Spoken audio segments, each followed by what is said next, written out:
देखो जब तो लिख लेना था, फिर लिख लेना बाद में, फिर पढ़ लेते हैं।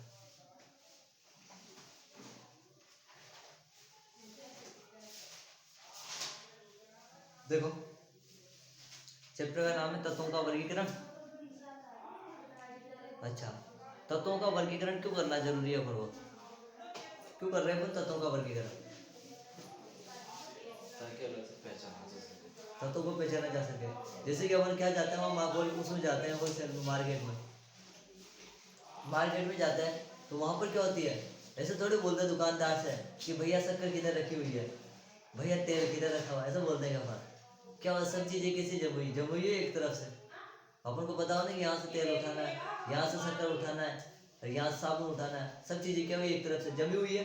तो उसी प्रकार से तत्वों को भी क्या करना है, एक तरीके से क्या करना है अपन को, जमा हुआ, ताकि अपन क्या करें, जिस भी तत्वों को अपन अध्ययन करना है उसको आसानी से क्या कर सके, अपन उसका अध्ययन कर सके, उसके सभी गुण बता सके। इसीलिए तत्वों को जमाने के लिए अलग अलग वैज्ञानिक आए थे।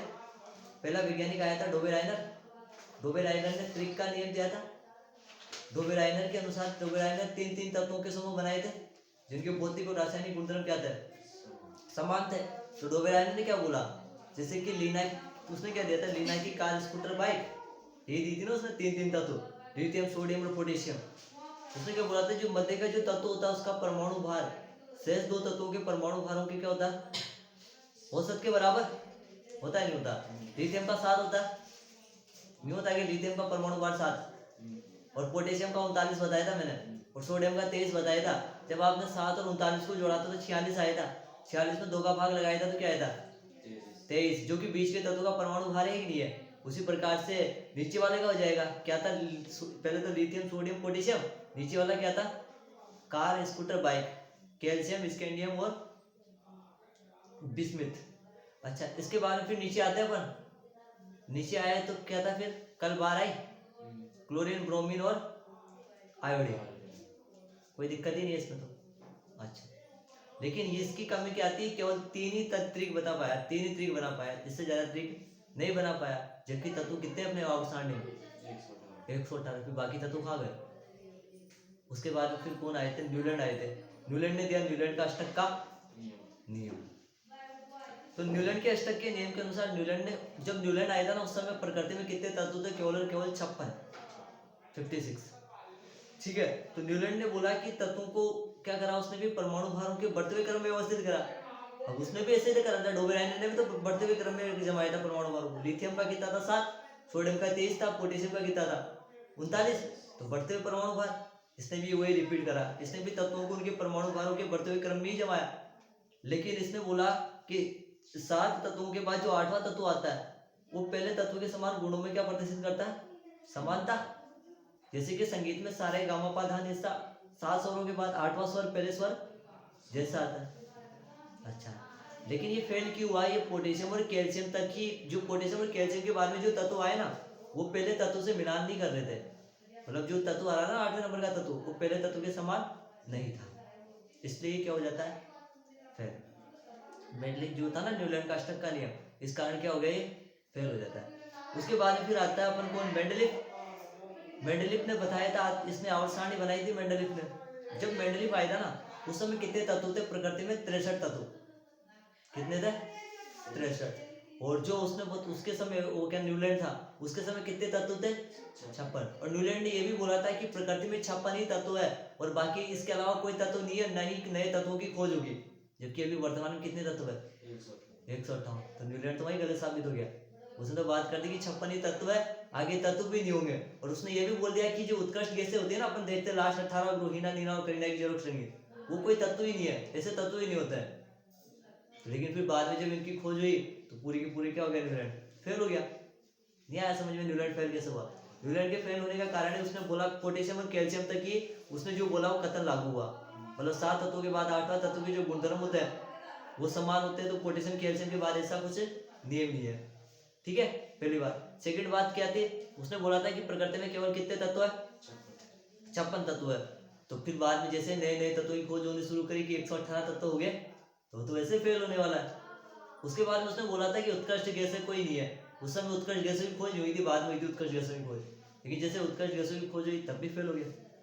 फिर आते हैं अपने मेंडलीफ। मेंडलीफ के समय कितने तत्व थे अपने पास में? 63 तत्व थे। मेंडलीफ ने भी वही दोहराया जो वो दोनों दोहराते आए थे। डोबेलाइन ने भी परमाणु भारों के आधार पर जमाए थे तत्वों को, न्यूलैंड ने भी परमाणु भारों के आधार पर जमाया, मेंडलीफ भी ऐसा ही करेगा। मेंडलीफ ने भी परमाणु भारों के आधार पर तत्वों को जमाया उनके बढ़ते क्रम। ठीक है, अच्छा, तो इसने क्या बताया कि जो जैसे तत्वों को अपन उनके परमाणु भारों के बढ़ते क्रम में व्यवस्थित करते हैं, तो एक निश्चित समय अंतराल के पश्चात समान गुण वाले तत्वों की क्या होती है? पुनरावृत्ति होती है। देखो इसका एक कथन दिया था इसने, मेंडलीफ का एक कथन था, ध्यान से सुनना। तत्वों के जो भौतिक और रासायनिक गुणधर्म होते हैं,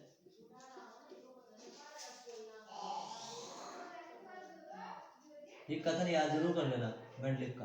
भौतिक एवं रासायनिक गुण होते हैं, तत्वों के भौतिक एवं रासायनिक गुण, इनके परमाणु भारों के आवर्ती फलन होते हैं।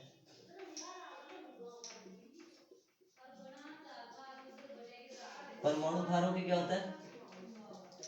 आवर्ती फलन। अब ध्यान से सुनो, आवर्ती फलन का मतलब क्या है? आवर्ती फलन का मतलब एक निश्चित समय अंतराल के पश्चात वापस अपने गुणों को दोहराना। जैसे कि हाइड्रोजन, फिर इधर आ गया हीलियम, फिर लिथियम, इस प्रकार से होता है ना। फिर वापस अपन जानते हैं आवर्त सारणी ऐसे होती है, हाइड्रोजन की इस प्रकार से। तो अपन बोलते हैं कि सबके गुण एक जैसे ही होते हैं इन सारों के। तो अपन यूं आते हैं, फिर वापस से इधर से गिनती शुरू होती है। देखो अपन जानते हैं हाइड्रोजन 1 नंबर पे आता है, लिथियम 3 नंबर पे आता है, सोडियम 11 नंबर पे आता है। तो एक निश्चित समय अंतराल के पश्चात क्या हो रही है? पुनरावृत्ति हो रही है ना। तो क्या बोला था इसने? तत्वों के जो इनके गुण क्या है? समान है सबके। तो उसे बोला एक निश्चित तत्वों के भौतिक और रासायनिक गुणधर्म परमाणु भारों के क्या होता है? आवर्ती फलन होता है। ये बोला था किसने? मेंडलीफ ने। और मेंडलीफ के समय प्रकृति में कितने तत्व थे? 63 तत्व थे। अच्छा, अब जब मेंडलीफ ने जो सारणी बनाई ना, आवर्त सारणी, उसने लिए थे जो वो 2 चीजें होती है, सुनने लग।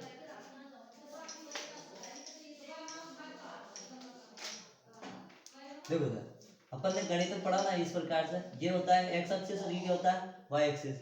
इसको अपन बोल देते हैं ऊर्ध्वाधर, बोलते हैं ना, और इसको बोल देते हैं क्षैतिज। तो जो ऊर्ध्वाधर चीजें होती है, ऊर्ध्वाधर अक्ष होता है, उनको बोलते हैं ऊर्ध्वाधर स्तंभ को तो बोलते हैं वर्ग। आवर्त सारणी में क्या बोलेंगे इनको? तो अपन वर्ग। और जो क्षैतिज लाइनें होंगी उनको बोलते हैं आवर्त। समझ में? वर्ग तो किसे बोलते हैं? जो ऊर्ध्वाधर स्तंभ होता है इस प्रकार से, इस प्रकार से। ये तो क्या होता है? वर्ग। और इस प्रकार से ये लाइनें होती है, क्षैतिज रेखाएं, इनको क्या बोलते हैं? आवर्त। इसमें तो कोई दिक्कत नहीं है। अब ध्यान सुनो, तो मेंडलीफ ने क्या बताया था? ध्यान से सुनना।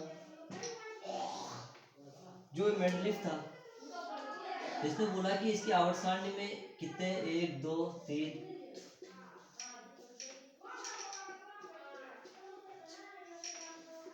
1 2 3 4 5 6 7 8, इसने कितने वर्ग बनाए अपनी आवर्त सारणी में? 8 वर्ग। ठीक है, और ये रेखाएं कितनी बनाई इसने? 7। 1 2 3 4 5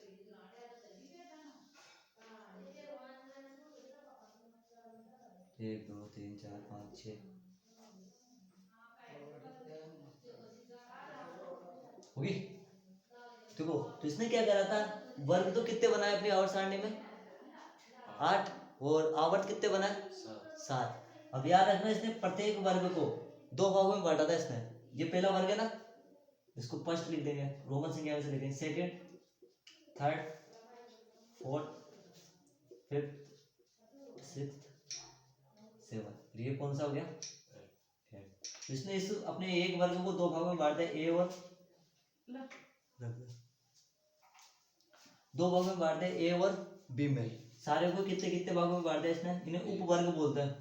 ए B A B A B A B A B, इनको क्या बोलते हैं? उपवर्ग। देखिए, जो 8 वाले को नहीं बांटा इसने 2 भागों में, इसको 3 भागों में बांटा था इसने। यहाँ पर कितने भागों में? और इस 8वें वर्ग में केवल और केवल कितने तत्व आते हैं? ये भी याद रख लेना, 2 तत्व आते हैं। मतलब इस प्रकार से 3 तत्व ये हो गए एक ही में, फिर 3 तत्व ये हो जाएंगे 6, और 3 तत्व ये। कितने तत्व हो गए? 9 तत्व। तो ध्यान से सुनना कि जो मेंडलीफ ने जो आवर्त सारणी बनाई थी, उसने वर्ग कितने बनाए थे? 8। और उसने 1 से 7 तक के वर्ग को 2 भागों में बांटा था, ए और बी में। जो 8वां वर्ग था, कौन सा वर्ग? 8वां वर्ग, जिसमें उसने कितने तत्व लिए थे? 9 तत्व लिए थे, और उसे कितने भागों में बांटा उसने? 3 भागों में। इसमें तो कोई दिक्कत नहीं है ना। जब मेंडलीफ ने अपनी आवर्त सारणी बनाई थी उस समय तत्व कितने थे? 63 थे। मेंडलीफ ने किस आधार पर अपनी आवर्त सारणी बनाई? परमाणु क्रमांक के आधार पर, परमाणु भार के आधार पर? परमाणु भार के आधार पर। उसने बोला था कि तत्वों के जो भौतिक और रासायनिक गुणधर्म होते हैं वो परमाणु भारों के क्या होते हैं? आवर्ती फलन होते हैं। इसको लगाइए कोमल। परमाणु भारों का क्या होता है? आवर्ती फलन। आवर्ती फलन, आवर्ती फलन का मतलब क्या होता है? पुनरावर्ती होना। किसमें पुनरावर्ती होना? गुणों में पुनरावर्ती होना। मतलब वापस आएगी, रिपीट होकर। ऐसे चल, जैसे लंबी चलनी चाहिए ना, वापस यहाँ पर क्यों लिया अपन ने? हाइड्रोजन के नीचे लिथियम को क्यों लिया? सोडियम को क्यों लिया? क्योंकि इनके गुणों में क्या होती? गुणों में क्या है इनके? समानता। समझ में आया? अच्छा, फिर इसने क्या बोला था? इसकी विशेषता क्या है? क्वेश्चन आता है इसकी विशेषता से और सीमा से।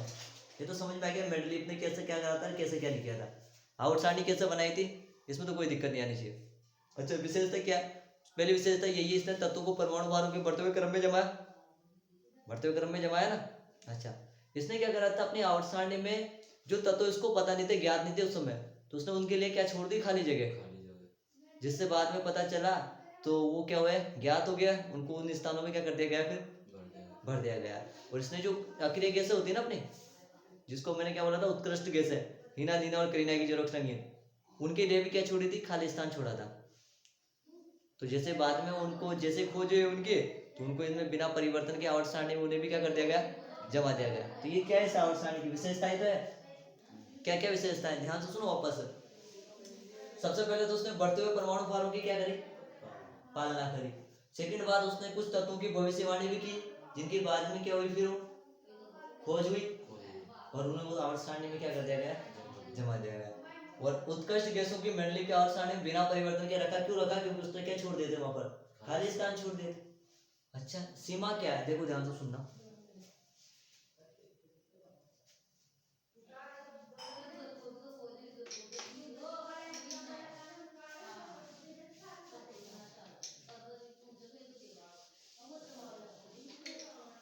देखो सीमाएं सुनना ध्यान से। अगर बात करें हाइड्रोजन की स्थिति, हाइड्रोजन की स्थिति फिक्स नहीं है। अब मैं बताता हूं आपको।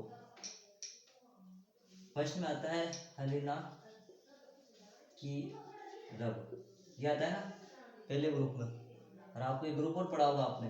फिर कल 12 वर्ग 15 आधुनिक आवर्त सारणी पढ़ेंगे अपन आगे की, ठीक है। अच्छा, तो आपको पता है सोडियम ऑक्सीजन के साथ अभिक्रिया करके Na2O बनाता है। लिथियम भी ऑक्सीजन के साथ अभिक्रिया करके Li2O बनाता है।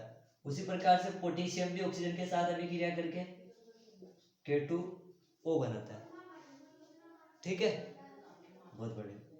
और हाइड्रोजन भी जल ऑक्सीजन के साथ अभिक्रिया करके क्या बनाएगा? H2O बनाता है।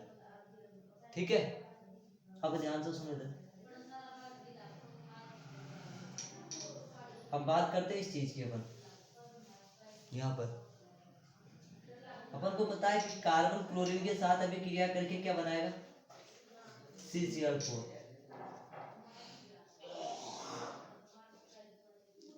क्या बनाता है? CCl4। अच्छा, क्या बना रहा है यहाँ पर? CCl4 क्यों बना रहा है? तो पता है ना, कार्बन के बाह्यतम कोश में कितने इलेक्ट्रॉन होते हैं?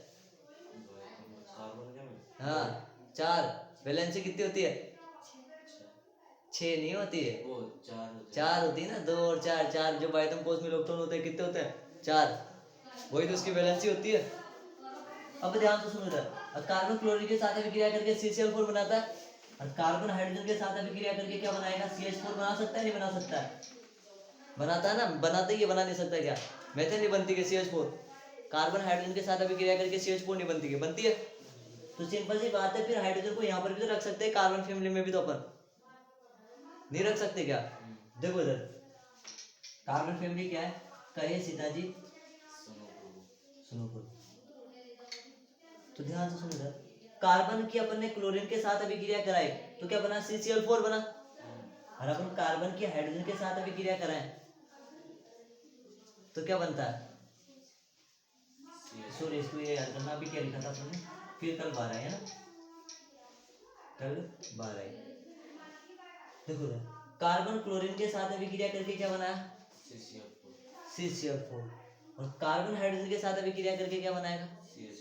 CH4। तो हाइड्रोजन को यहाँ रखना चाहिए था ना, गुण तो इसके जैसे मिल रहे हैं ना, तो फिर रखा कहाँ पर है उन्होंने? फर्स्ट वर्ग में। तो पहली कमी तो ये होगी, हाइड्रोजन की स्थिति का निर्धारण नहीं किया। हुआ क्या हाइड्रोजन की स्थिति का निर्धारण? समझ में आया कि नहीं आया चीज? क्या समझ में आए? क्योंकि हम जानते हैं कि हाइड्रोजन ऑक्सीजन, देखो सोडियम ऑक्सीजन के साथ अभिक्रिया करके Na2 बनाता है, ठीक है। LiO2 के साथ अभिक्रिया करके बनाता है Li2O, ये भी ठीक है। पोटेशियम ऑक्सीजन के साथ अभिक्रिया करके बनाता है K2O, और हाइड्रोजन भी ऑक्सीजन के साथ अभिक्रिया करके बनाता है H2O। इसलिए रख दिया, कोई बात नहीं, ठीक है। चलो, इसके आधार पर आपने रख दिया ना यहाँ पर, ठीक है, ये इसके गुण भी इससे मिल रहा है। लेकिन फिर हमने देखा कि कार्बन क्लोरीन के साथ अभिक्रिया करके CCl4 बना रहा है, और कार्बन हाइड्रोजन के साथ अभिक्रिया करके भी तो CH4 बनाता है, तो इसके समान भी तो गुण है। तो यहाँ पर भी तो रख सकते थे ना, आपने यहाँ पर क्यों नहीं रखा? फिर हाइड्रोजन को यहाँ पर क्यों नहीं रखा? रखा किस आधार पर उसने? कि भौतिक और उनके गुणधर्म समान होने चाहिए। तो हाइड्रोजन से इनके, हाइड्रोजन के गुण इनसे भी मिल रहे हैं, और हाइड्रोजन के गुण फिर कल 12 इनसे भी मिल रहे हैं। तो पहली कमी तो क्या होगी? इसकी हाइड्रोजन की स्थिति का निर्धारण नहीं किया। दूसरी देखो, समस्थानिक किसे कहते हैं? जिनके परमाणु क्रमांक समान होते हैं, द्रव्यमान संख्या क्या होती है? अलग अलग। तो देखो 1H1, 1H2, 1H3, परमाणु क्रमांक सबके क्या है? समान। द्रव्यमान संख्या देखो 1 2 3 है। उसने किस आधार पर आवर्त सारणी बनाई थी? परमाणु भारों के बढ़ते हुए क्रम में। उसमें तो हाइड्रोजन तो यहाँ तो 3 3 आ रहा है भैया, हाइड्रोजन तो 3 3 आ रहा है ना, जबकि उसने तो हाइड्रोजन को एक ही जगह रखा ना। इसका मतलब इसका द्रव्यमान कितना है? 3 है। तो ये किससे बड़ा होगा? उस वाले हाइड्रोजन से बड़ा होगा, पर लिथियम से तो छोटा होगा। उसने आवर्त सारणी में हाइड्रोजन को क्या रखा? केवल एक जगह पे रखा। उसके बाद में यहाँ पर किसको रखा उसने? हीलियम को। बल्कि उसके अनुसार तो यहाँ पर क्या आना चाहिए? 1H1 फिर 1H2 फिर 1H3, ऐसा आना चाहिए ना। क्योंकि किस आधार पर जमाया उसने? परमाणु भारों के बढ़ते हुए क्रम में। परमाणु क्रमांक के तो उसने लेना देना ही नहीं करा कुछ भी, उसने तो बोला था परमाणु भार। तो पहले तो ये आना चाहिए 1H1, फिर आना चाहिए 1H2, फिर आना चाहिए 1H3। उसी प्रकार से क्लोरीन के होते हैं, उसी प्रकार से कार्बन के होते हैं। ऐसी तो बहुत बड़ी बन जाएगी आवर्त सारणी। इसका एक तो समस्थानिकों की स्थिति का निर्धारण नहीं कर पाया वो, समस्थानिकों की स्थिति का भी निर्धारण नहीं हुआ। हाइड्रोजन की स्थिति का तो किया ही नहीं, समस्थानिकों का भी नहीं किया। अगली बात करते, परमाणु भारों के बढ़ते क्रम की पालना नहीं की। देखो इधर, कोबाल्ट और निकल। कोबाल्ट का जो द्रव्यमान होता है वो होता है 58.97, और इसका होता है 93 कर लेना, 58.7। निकल का कितना होता है? 58.7। पहले रख दिया कोबाल्ट को, बाद में रखा किसको? निकल को। जबकि पहले कौन आना चाहिए? निकल। क्यों आना चाहिए? क्योंकि पहले जिसका परमाणु भार कम होगा वो आएगा, उसके बाद में कौन आएगा? जिसका परमाणु भार ज्यादा। तो ये भी यहाँ पर भी गलती होगी, कुछ स्थानों पर परमाणु भार के बढ़ते हुए क्रम की पालना नहीं की। मेंडलेव समझ में आया? खत्म मेंडलेव। देख लेना वापस से। जब मेंडलीव ने आवर्त सारणी बनाई थी उस समय प्रकृति में तत्व कितने मौजूद थे? 63 तत्व मौजूद थे। अच्छा, प्रकृति में 63 तत्व मौजूद थे, ठीक है। फिर उसने बोला किस आधार पर नियम दिया उसने? परमाणु भार के आधार पर, परमाणु क्रमांक के आधार पर। हाँ, उसने बोला तत्वों के भौतिक एवं रासायनिक गुणधर्म परमाणु भारों के क्या होते हैं? आवर्ती फलन। इंपोर्टेंट है, क्वेश्चन पूछा जाता है आवर्ती फलन। आवर्ती फलन का मतलब होता है एक निश्चित पीरियड आवर्त के पश्चात गुणों की क्या होती है? पुनरावृत्ति होती है।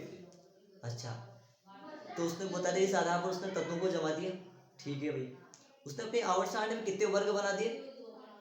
8 वर्ग। किसे बोलते हैं? ऊर्ध्वाधर स्तंभों को क्या कहते हैं?